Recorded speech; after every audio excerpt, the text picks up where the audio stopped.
Hi friends, welcome to our channel. This is Padmavathi. ఈ రోజు మనతో పాటు ప్రముఖ political analyst and creative director Geetha Krishna గారు మనతో పాటే ఉన్నారు. ఆయనతో మాట్లాడదాం. నమస్తే సార్. హాయ్ సార్, నయనతార మందార పువ్వు టీ అని అనేసి ఒక టీ గురించి ఆమె అయితే ట్వీట్ చేశారు. అయితే ఆ టీ గురించి ఓ డాక్టర్ అయితే సీరియస్ గా ఫైర్ అవుతున్నారు. అయితే ఆ డాక్టర్ మరి ఎవరో కాదు, ఆయన గతంలో కూడా సమంత విషయంలో కూడా ఫైర్ అయ్యారు. అసలు ఎందుకని మందార పూటి విషయంలో ఎంత ఫైర్ అవుతున్నారు? మళ్ళీ దీనికి ధీటుగా నయనతార కూడా రివర్స్ కౌంటర్ వేశారు అంటున్నారు. అసలు ఏం జరుగుంటుంది అంటారు సార్? ఏం జరుగుంటుంటే అమ్మాయి మందార పువ్వు టీ తాగమంది. మందార పువ్వుని ఇంగ్లీష్ లో హైబిస్కస్ అంటారు. అది బహుశా కేరళ కాబట్టి అమ్మాయి వాళ్ళకి సంబంధించిన ప్రోడక్ట్ అయి ఉంటుంది. తను మంచి ఇప్పుడు ఫేమస్ లో ఉన్న సెలబ్రిటీ కాబట్టి తను దాన్ని ఎండోర్స్ చేయటం అంటారు, డబ్బులు తీసుకోకుండా ప్రమోట్ చేస్తున్నట్టుగా అని ఉంటుంది. హైబిస్కస్ చాలా మంచిదే యాక్చువల్గా. న్యాచురల్ గా కేరళలో తయారు చేసి కానీ అయితే ఎక్కడ తయారు చేసినా కూడా ఆయుర్వేదంకి ఉన్న వాల్యూ ఉంటుంది కాబట్టి సరదా అలానే ఉంది. ఇప్పుడు వీళ్ళందరూ కూడా ఏదో ఒక ఇన్స్టాగ్రామ్ లో బజ్ అవ్వడం కోసం అప్పటికప్పుడు ఇన్స్టాగా ఇది చేస్తారు అంటారు. అదో ఇది టీ గురించో ఇంకో దాని గురించో శారీ గురించో సరదాగా అలా అని చేస్తారు. ఎందుకంటే అలా చేయాలి. ఇన్స్టా అంటే అప్పటికప్పుడు ఇన్స్టాగ్రామ్లో బజ్ అవ్వడం కోసం. దాంతోపాటు బజ్లోకి రావాలని కొంతమంది ఇటువంటి డాక్టర్ లాంటి క్యారెక్టర్లు నిజంగా వాడికి మంచి చేసే ఉద్దేశం కాదు, కొడితే ఇదైనా కొట్టాలి అంటారు, కుంభస్థలాన్ని కొట్టాలి. కాబట్టి నయనతార చేసిన దానికి ట్వీట్ చేయగలిగితే, నేను యాక్చువల్గా ఇప్పటివరకు ట్వీట్ చేయను, నాకు ఇష్టం ఉండదు చెప్తున్నాను. కొంతమందికి ఇదే పనిగా ట్వీట్ చేస్తే పాపులర్ అవుతారు. ఇప్పుడు ఈవిడికున్న 7.5 మిలియన్ ఫాలోవర్స్ కూడా వీడి పేరు తెలుస్తుంది. వాటితో పాటు వాడు అలాగే ఇచ్చాడు కాబట్టి మన యూట్యూబ్లో వాగే వాళ్ళు ఉంటారు కదా, నాతో పాటు వీళ్ళంతా మనం కూడా వాగి ఆడు పాపులర్ అవుతాడు, ఆ అమ్మాయి పాపులర్ అవుతుంది. ఆ అమ్మాయి ఆల్రెడీ పాపులర్. సో ఇంతకు మించి ఏమి లేదు. వడ్ల గింజంలో బియ్యం గింజ అంటారు ఆ టైంలో. ప్రస్తుతం ఉన్న బజ్ పబ్లిసిటీ కోసం చేసిన స్టంట్. ఇంతకీ ఆ అమ్మాయి అలా పెడితే నువ్వు అలాగని కూడా వీళ్ళిద్దరూ అండర్స్టాండింగ్ అయి ఉంటుంది కూడా. సమంతకు నువ్వు ఇచ్చావు కదా, గిల్లేవు కదా, అలాగే నన్ను కూడా గిల్లితే ప్రోడక్ట్ పైకి వస్తుంది. ఇది యాక్చువల్గా ఇది తెలుసుకోవాలన్నారు. మనం తెలుసుకుని చేస్తాం. Everybody has to become popular కోసం మొన్న ఏదో అడిగారు ప్రశ్న మీ వాళ్ళే, రీల్స్ అని ఈ స్టోరీస్ అని చేసి వాళ్ళు ఫైనల్గా సూసైడ్ అటెంప్ట్కి వెళ్తున్నారు. సో అంచేది సోషల్ మీడియా పాడు చేస్తుందనే టాపిక్ అడిగితే చెప్పాను నేను actually that cannot be stopped. ఎందుకంటే చిన్నపిల్లలు, మిడిల్ క్లాస్ గర్ల్స్ వాళ్ళు బాగా ఎఫెక్టెడ్ ఎలాగవుతారంటే, ఓ పక్కన అంబానీ పెళ్లి చేసుకోవడం చూసి, ఓ పక్కన ఐశ్వర్యరాయ్ విడిపోవడం చూసి, ఇంకో పక్కన అజయ్ దేవగన్ కూతురు, ఓ పక్కన ఎవరో షారూఖ్ ఖాన్ కూతురు హాఫ్ న్యూడ్గా క్లీవేజ్ అంతా బయట పెట్టి చూపించుకుంటూ డ్రెస్లు వేసుకుంటూ వచ్చి అవి రీల్స్లో పెడుతున్నారు వాళ్ళు వచ్చిన ఫంక్షన్కి.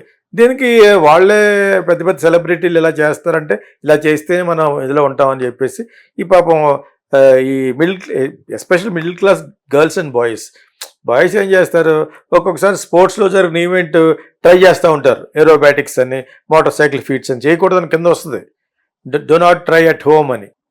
ఆ పబ్లిసిటీ వాళ్ళు పెడతారు. You can see Mahindra cars కానీ పెద్ద పెద్ద 2 వీలర్స్ ఉంటాయి కదా, వాళ్ళు ఫీట్లు చేసింది డో నాట్ ట్రై అని ఉంటుంది. వీళ్ళు సాటర్డే సండే వచ్చితే మా ఇదంతా వీళ్ళే నైట్ 12 o'clock నుంచి పెద్ద పెద్ద బైక్స్, ఒకటి 3 లక్షలు 4 లక్షలు 3 లక్షల 25 లక్షల రూపాయలు. ఇక్కడ అంతా అదే గోలగోల. ఎంత వద్దన్నా కూడా కుర్రోళ్ళు ఆ వయసులా ఉంటుంది. అవి వెళ్తూ ఒకటి షూట్ చేస్తూ ఉంటారు పక్క నుండి. దాన్ని అప్పటికప్పుడు ఇన్స్టాలో పోస్ట్ చేస్తారు. దాన్ని కొన్ని లక్షల మంది చూస్తూ ఉంటారు అనమాట. ఇప్పుడు ఒకప్పుడు సరదా కోసం ఫన్ కోసం వెళ్ళేవారు. ఇప్పుడు ఫన్తో పాటు పబ్లిసిటీ కూడా వస్తుందని చేస్తారు యాక్చువల్గా. నయనతారది కూడా ఇప్పుడు ఇది ఇటువంటి స్టంటే. ఒకటి ఆ ప్రోడక్ట్ ఎండోర్స్ అవుతుంది, ప్రోడక్ట్ ఇది వస్తుంది. తర్వాత ఆ అమ్మాయి డాక్టర్ కలిసి కూడా చేయొచ్చు. నువ్వు వెంటనే నన్ను ఇలాగాను, నేను ఇంకో అమెరికన్ డాక్టర్ అన్నది ఇలా చెప్తాను అనేదో సమర్థించుకున్నట్టు. లేకపోతే అనుమానం వస్తుంది కదా, వీళ్ళిద్దరూ ఒకటే చేసేది చెప్పేసి. ఇవంతా బజ్ అంతా కూడా సోషల్ మీడియాలో బజ్ ఎంత వస్తే అంత పాపులారిటీగా అంత మర్చిపోతూ ఉంటారు. Because today's news paper is tomorrow's waste paper లాగా అయిపోయింది మీడియా. ఎవ్రీడే బజ్లో ఉండాలి. మనం ఎవ్రీడే యువర్ కంపెనీ చేస్తుంది రెడ్ టీవీ. బికాజ్ ఏ మాత్రం మర్చిపోయినా మళ్ళీ మర్చిపోతారు. కీప్ ఆన్ ఫాలోయింగ్, వ్యూయర్షిప్ రావాలంటే we should keep on talking something about the society, what is happening in society చెప్పాలన్నమాట. ఆ విధంగానే నయనతార డాక్టర్ వీళ్ళందరూ కలిసి కూడా చేయొచ్చు. సాధారణంగా ఇద్దరు ముగ్గురు కలిస్తేనే చప్పట్లు వస్తాయి. ఇప్పుడు బందారపు అంటే ఎవడో పెట్టకపోతే, ఆ డాక్టర్ పెట్టకపోతే ఎవడు పెడతాడు? ఈ అమ్మాయి అతను అనుకునే చేసి ఉంటారు. ఇది అయినా కూడా అనుకుని చేయకపోయినా కూడా నథింగ్ రాంగ్. ఎవడన్నా గెలిగితేనే ప్రోడక్ట్ పైకి వస్తుంది. కాంట్రవర్సీ అవ్వాలని ఒకప్పుడు ఇంత మీడియా లేనప్పుడు స్టార్ డస్ట్ ఫిలిం ఫేర్లో సెమీ న్యూడ్ గా ఫోటోలు ఇచ్చేవారు బాలీవుడ్ యాక్టర్స్. అది ఆ కల్చర్ మనకు లేదు. ఇప్పుడు అది వచ్చేసింది ఇక్కడ సౌత్ ఇండియాలో వచ్చింది, ప్లస్ సౌత్ ఇండియా ఫ్యామిలీస్ లో వచ్చింది. ఒక మ్యారేజ్ అందేపటికి 5 రోజుల మ్యారేజ్ లో ఒక రోజు అందరూ డాన్సులు చేస్తూ ఉంటారు కదా, దాన్ని ఏదో అంటారు. సో అవంతా కూడా పెద్ద హాఫ్ న్యూడ్ గా చేస్తున్నారు. అదే ఒకప్పుడు హబ్ ఆప్కి యార్ కౌన్ అని సినిమా, ఈ సినిమా సంబంధించిన అమెరికాలో ఉన్న ఇండియన్ పంజాబీస్ వీళ్ళంతా ఫంక్షన్ చేసుకునేవారు. దాని నుంచి స్టార్ట్ అయింది ఇదంతా. ఓకే, ఆల్ హిందీ మూవీస్ ఇటువంటి సరదాగా ఫన్ అండ్ ఫ్లోరిక్ ఉండే మూవీస్ అన్ని కూడా అక్కడ వేస్తారన్నమాట. మూవీ ఫంక్షన్లు వేసుకుంటున్నారు. అది వేసుకుని అందులో ఉన్న ఒక ఆర్టిస్ట్ మాధురి దీక్షిత్ ఎవరన్నా పిలుస్తారన్నమాట. సో అదంతా కూడా ఇప్పుడు రీల్స్ లో పెట్టడం. ఇప్పుడు మనంతా మనం డాన్స్ చేసుకుని ఫోటోలు తీసుకుని ఆ రోజులు వెళ్ళిపోయినాయి. ప్రీ వెడ్డింగ్ షూటే సినిమాలా తీస్తుంటేనే ఏదో ఒక కోకోనట్ గ్రూవ్ లోకో సముద్రం పక్క వెళ్ళిపోయి 5-6 డ్రెస్సులు మార్చేసి అక్కడ ఒకటే మార్చేసుకుని అమ్మాయి అబ్బాయి పెళ్లి చేసుకునే వాళ్ళు వాళ్ళకి పెద్ద రీల్స్ చేసుకుని రేపు పొద్దున ఫస్ట్ ఎయిడ్ కూడా పెట్టవచ్చు. ఇన్ని వ్యూవర్షిప్ వస్తుందంటే, వ్యూవర్షిప్ ఎంత వస్తుందంటే tomorrow wait for our first night. కొంచెం ఆ విధంగా సెలబ్రిటీ అవుతారు అనమాట. How to become buzz the society like this. ఇప్పుడు సోషల్ స్ట్రక్చర్లో ఆర్డర్ ఆఫ్ ద గేమ్ అంటే జరుగుతున్నది ఏంటంటే తంతు ఇది సోషల్ మీడియా. సోషల్ మీడియాలో ఎక్కువ ఏది పాపులర్ అవుతుంది? Reels, stories. ఓకేనా, ఇన్స్టాలోను ఫేస్బుక్లోను అవుతున్నాయి.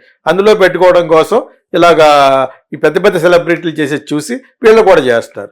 ద సేమ్ టైం పెద్ద పెద్ద సెలబ్రిటీలు కూడా వాళ్ళు బజ్లో ఉండాలంటే ఇలా మందార పువ్వు, గాడిదగుడ్డు. గాడిదగుడ్డు అంటే ఏంటి తెలుసా? రేపు చెప్తాను అందనుకో సమంత. ఆ మన్నాడు అందరు వెయిట్ చేస్తూ ఉంటారు అనమాట. అదే ఇప్పుడు సో ఇప్పుడు అలా సరదాతో పాటు 1 లక్షల మంది మాట్లాడుకోవాలంటే you have to make some kind of fun and fluoric. Fun and fluoric అనేది బాటది. యాక్చువల్గా ఫన్ ఎందుకు ఫన్ చేయాలి? సెలబ్రిటీ అనుకున్న వాళ్ళు ఫన్ చేస్తే అందరూ చూస్తారు కాబట్టి. నువ్వు మూతి ముడుచుకు అలా కూర్చున్నావు అనుకో, నీ మొక్కలో ఉంది ఇప్పుడు ఎలా పెట్టుకున్నావు అలాగా కుదరదు. సరదాగా ఉండాలి. సరదాగా ఉంటూ సినిమా కాబట్టి cinema, publicity and also models అందరూ చూడు ఆఫ్ డ్యూటీగా వస్తూ ఉంటారు. ఎందుకంటే ఆ ప్రోడక్ట్ ఎండోర్స్ అవ్వాలంటే ఒక కార్ను లాంచ్ చేస్తారు అనుకో, మారుతి వాళ్ళు కానీ ఇంకొకటి కానీ, ఆ కార్ను లాంచ్ చేసినప్పుడు అందమైన అమ్మాయిని పెడతారు టైట్స్ వేసి. ఎందుకు? ముందు ఆమె మీద వేసి మన కళ్ళు దృష్టి ఆ అమ్మాయి మీద పడద్ది, తర్వాత కారు మీదకి వెళ్తుంది, మళ్ళీ ఆ అమ్మాయికి వెళ్ళిపోతుంది. అందుకే ఆ అమ్మాయికి ఇంత ఇస్తారన్నమాట. ఇప్పుడు everything is become a glamour oriented product promotion అంటదండి. గ్లామర్ని పెట్టుకుని ఆ ప్రోడక్ట్ ప్రమోట్ చేస్తారు. ఎయిర్పోర్ట్లో కారు పెడతారు. మేము ఎప్పుడు ఎయిర్పోర్ట్లో వెళ్ళినప్పుడు కొత్తగా కారు లాంచ్ చేశారు అనుకో, ఏదో ఒక brand car, BMW something else, Indian brand, Volvo, ఈ కారు ఇంట్రడ్యూస్ చేసినప్పుడు ఆ పక్కన ఒక అమ్మాయి, ఈ పక్కన ఒక అమ్మాయి ఉంటుంది. వెనకాల ఒక సూట్ వేసుకుని అబ్బాయి బుక్ చేసుకుంటూ వస్తాడు. అక్కడికక్కడే కూడా బుక్ చేస్తారు అన్నమాట. అక్కడక్కడే బుక్ చేస్తే యూ విల్ గెట్ 10% ఆఫ్ అనేది పెడతారు. Off these are all for the salesmanship. So మనమే సేల్స్ మెన్షిప్ చేసుకోవాలి. అదేవిధంగా ఒక పొలిటీషియన్ సేల్స్ మెన్షిప్ ఎలా చేసుకుంటాడు? త్రూ అతను మేనిఫెస్టో ద్వారా చేసుకుంటాడు. నేను ఇచ్చేస్తాను, ఇది ఇప్పుడు చేస్తాను, చేసాను చెప్తాను. అదేవిధంగా ఇది పట్టుకుంటుంది అనమాట సోషల్ మీడియాలో. You want to become a popular, you want to maintain that popularity. తయారుతారా కాదు, ఐశ్వర్య రాదు, ఎవరైనా even including Hollywood stars like Tom Cruise వాళ్ళందరూ కూడా చేయాలి. లేదా ఏజ్ కొద్దీ అలా మర్చిపోతూ ఉంటారు. చెప్పాను కదా, today's news paper tomorrow's waste paper అని ఇలా వాడేస్తారు పక్కన. అంచేత అంత ఇదిగా ఉన్నప్పుడు ఏదో ఒక బజ్లో ఉండాలని చెప్పేసి నైన్తారు అప్పుడప్పుడు ఇలా పెడతా ఉంటుంది అంతే. లేకపోతే ఇటు మందారపు అంటే ఎవడ పనే లేదంటే ఆ 7 లక్షల మందిలోనూ ఒకటిగా రియాక్ట్ కాకుండా బయట ఎందుకు రియాక్ట్ అవుతున్నాడు వాళ్ళు కూడా చూస్తారు. ఇది ఆ అమ్మాయికి చెప్పుద్ది, నేను ఎలా చేస్తాను, ఫోన్ కొడుద్ది, లేకపోతే మెసేజ్ పెడుద్ది, my tweet has come out అని. That's all. వాళ్ళిద్దరు లేకపోతే వాడికి అదే పని మీద వాడు ఈ అమ్మాయిని అన్నాడు, వాడికి కూడా అంత ఫాలోయింగ్ వస్తుంది అనమాట. వాడికి ఆల్రెడీ అంత ఉండి ఉండరు.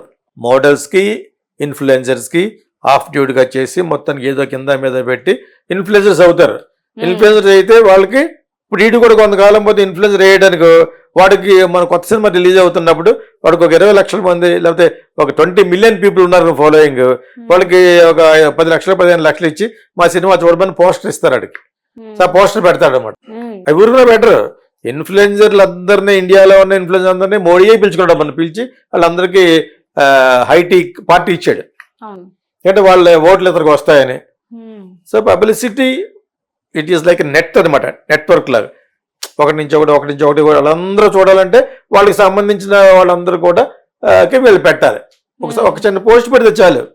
అదే ఇప్పుడు డైరెక్టర్ అలా వెళ్తున్నప్పుడు తెలిసి తెలియని ఫోటోగ్రాఫ్ ఒకటి పెట్టుకు ఇలా అందంగా అమ్మాయి వీడు అందులో ఉన్నాడు అనుకో, ఆ ఫోటోగ్రాఫ్ పెద్ద వైరల్ అవుద్ది. Because she has got so many followers. అదైందా? సో సంథింగ్ నేను ఎందుకు ఐడియా ఇస్తానంటే కుర్రోళ్ళందరికీ ఆల్రెడీ తెలుసు. But still some people who ever wants to become influencers, whoever wants to become buzz, whoever wants to be very popular must do something like